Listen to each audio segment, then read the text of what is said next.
Tere tulemast Point TV-sse. Kevad on täie hooga aastasse sisse murdnud, loodus tärkab ja olemegi meie tulnud vaatama, kuidas see loodus siis ärkab ja kuidas seda siis kaugelt distantsilt vaadata. Sellest täna räägimegi. Teadupärast elusloodus ehk siis loomad ja linnud vaatlejat endale väga lähedale ei lase. Aga selleks, et sellest kõigest siiski osa saada, on olemas tänuväärsed abivahendid, nimelt binoklid. Täna räägime lähemalt paarist Pentaxi binoklist.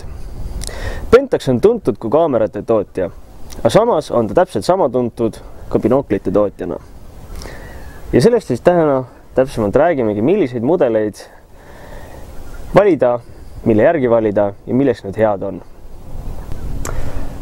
Mul on siin käes praegu üks Pentaxi binoklitest, Pentaxi 10x50 PCF VP2. Mida see siis tähendab? Kõigepealt binoklite puhul esimene arv ehk siis 10 tähendab alati suurendust. On ta siis 10 korda, on ta siis 7 korda. Järgmine arv ehk siis korda 50 tähendab välimise läätse läbimõõtu. See on siis oluline sellepärast, et mida suurem on see välimise läätse läbimõõt, seda hämaramas on temaga võimalik vaadata, mida selgem ja puhtam on kujutis. Käesoleva mudeli nimi on siis PCF VP2. Et keerulise nime taga tegelikult peitub kõik oluline informatsioon.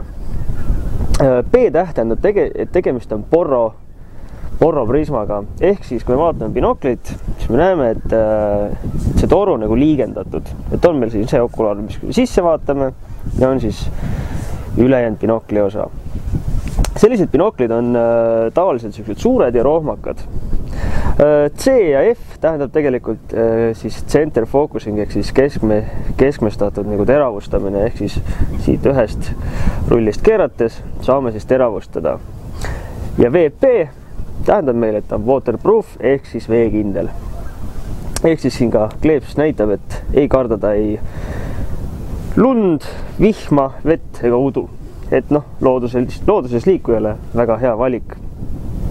Veel olulist binokli juures on see, et okulari ümber siin on sellised nagu rõngad, mida saab sisse välja keerata. See on siis oluline prillikandjate jaoks. Et kui te kannate prille, siis keerate selle siia sisse ilusti. Kui te prille ei kanna, siis keerate välja, et nõnda siis hoiate selle okulari silmadest õigel kaugusel. Lisaks sellele on Pentaxi binoklitel ka teravustamine eraldi silmade järgi. Ehk siis tihtipeale inimese silm, üks silm näitab ühtemoodi, teine näitab natukene teistmoodi. Ja selle jaoks on siis veel eraldi ühe okulari teravustamise rõngas. Et teravustatakse siis niiviisi, et kõigepealt kaetakse kinni parem pool, teravustatakse vasaku silma järgi siit keskelt rõngast ilusti ära. Seejärel kaetakse kinni vasak pool ja teravustatakse siis, ehk siis peenhäälestatakse parempoolne okular. Ja nõnda siis saame ühtlaselt terava ja korraliku kujutise. See oli siis Pentaxi Porro prismaga PCF VP2. Järgmiseks on mul siin tegelikult järgmine binokkel Pentaxi DCF ED. Et see on nüüd siis samamoodi 10-kordse suurendusega ja 50 mm läbimõõtuga läätsed. Aga nüüd on siin vahe on hästi näha, et kui üks on meil Porro prisma ja teine on siis katusprisma, et on kohe väljast selgelt näha nende erinevus. Millest see täpsemalt seisneb veel, sellest siis järgmisena räägimegi Pentax DCF ED binokli juures. Et nagu siis öeldud, Pentaxi DCF ED binokkel 10-kordse suurendusega ja 50 mm läätsedega. Tegemist siis nagu mainitud katusprismaga, mis on siis kompaktsem ja ka optiliselt tihti võimekam, kui on Porro prisma. Selle binokli eripäraks on veel ka see, et need läätsed, mida siin sees on kasutatud, on nii-öelda ED ehk siis eriti madala dispersiooniga läätsed, mis tähendab seda, et kujutis on selgem, terava joonega ja puhtam. Samuti on ka see binokkel meil ilmastikukindel ja veekindel, ehk siis ei kardada ei udu, vihma vett ega lund. ja mis selle binokli veel eriti meeldivaks teeb, on see, et need läätsed on siis kaetud sellise asjaga, nagu seda on face coating. Face coating ehk siis faasilise korrigeerimise kate tähendab seda, et kui valgus muidu, eks ole, erinev lainepikkus murdub erineva nurga all, siis see faasiline vääristus tähendab seda, et see valgus pannakse lõpuks koonduma kõik täpselt ühte kohta. Ehk siis ükskõik, mis värm lihtsalt läbi ei murdu, kõik jõuab silma nagu ühel lainepikkusel ja pilt on selge ja terav. Järgmiseks binokliks on siis Pentaxi Marine 7x50. Tegemist siis 7-kordse suurendusega ja jällegist 50 mm välimiste okulaaridega. Nagu binokli nimi Marine ütleb, on siis eriti ideaalse lahendusega purjetajatele või mereliste hobidega inimestele. Et binokli teeb siis eriliseks see, et kõigepealt on sellel binokli sisse ehitatud kompass.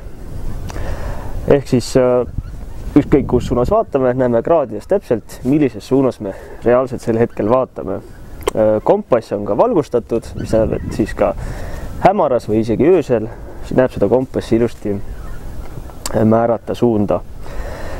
Peale selle on tal sisse ehitatud kauguse mõõtmiskaala, ehk siis eeldades, et teate, kui kõrge on ühe laeva mast, saate täpselt määrata, kui kaugel see laev siis tegelikult ka on.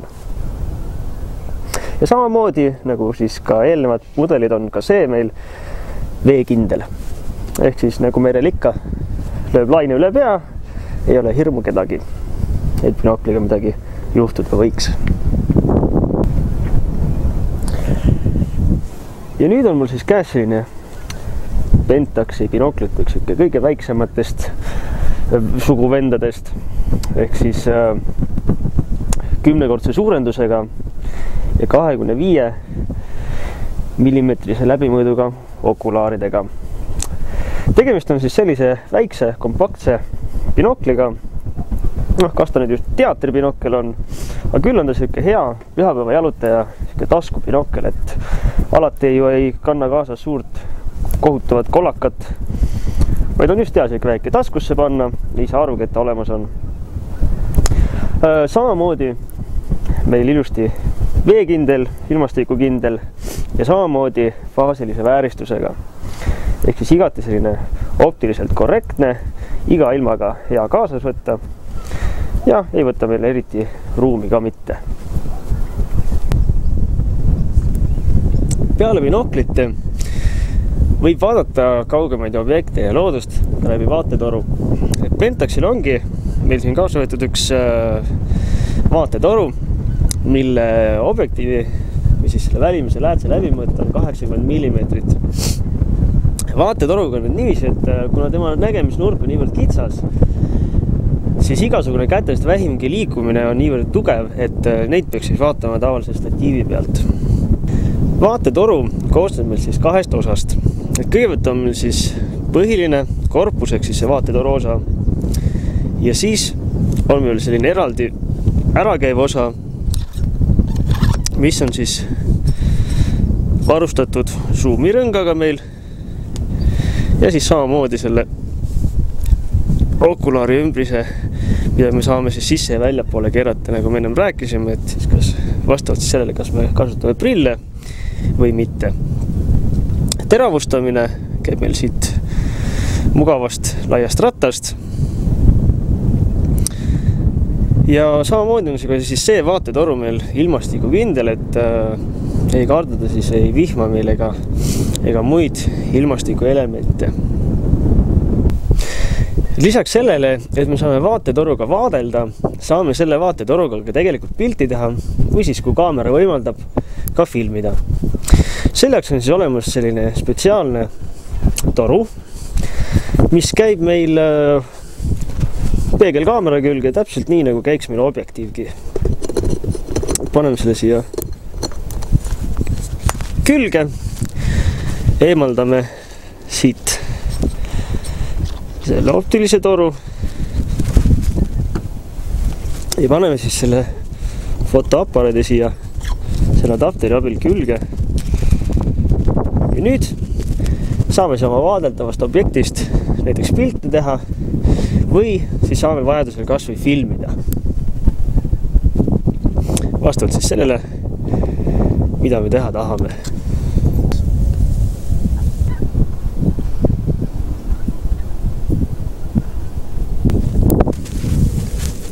Aga kes on öelnud, et binoklitega peab saama vaadata ainult kaugele?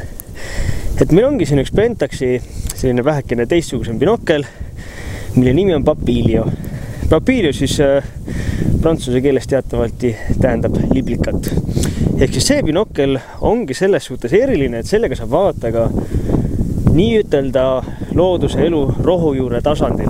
Ehk siis vaadata nende putukate, antud juhul siis konnakude või siis konnakuulleste või selliste väiksemate loomade eraelu ja toimetamist.